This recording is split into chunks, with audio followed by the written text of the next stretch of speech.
Naam, habari za muda huu mpenzi mtazamaji wa MWK, karibu moja kwa moja katika habari zetu za matukio, na tukielekea moja kwa moja huko nchini Afrika Kusini katika wilaya ya Limpopo, Afrika Kusini. Wanafunzi 15 wameripotiwa kufariki dunia wakidaiwa kula vitafunio vilivyodaiwa kuwekwa sumu baada ya kuvinunua katika duka ndogo maarufu kama Spaz Shop.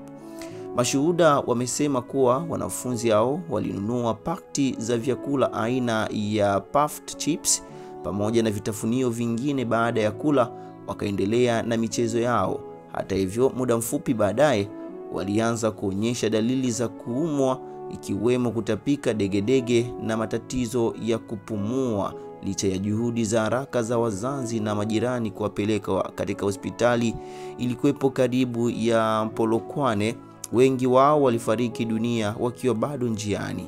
Taarifa zaidi zinaendelea kueleza kuwa mmiliki wa duka hilo alikimbia kusikojulikana mara baada ya tukio hilo kujitokeza. Taarifa nyingine zinadai kuwa amewahi kupata shuti na shinikizo mbalimbali kutoka kwa mtu aliyemuita mtu mkubwa, jambo linalozua mashaka makubwa na uwepo wa juhudi za uhalifu wa mtandao au hata hivyo ushawishi wa kisiasa katika biashara hiyo. Hata hivyo, kwa sasa familia zinaendelea kuonesha dalili za machungu, lakini pia zilizopoteza watoto wao zinaendelea na maandalizi ya maziko, huku jeshi la polisi linaendelea na uchunguzi wa kina zaidi kubaini chanzo halisi cha sumu hiyo na kuwabaini wahusika wote, kisha kukutana na mkono wa sheria mkali.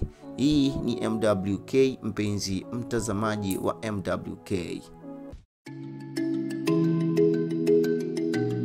Kweli hapa.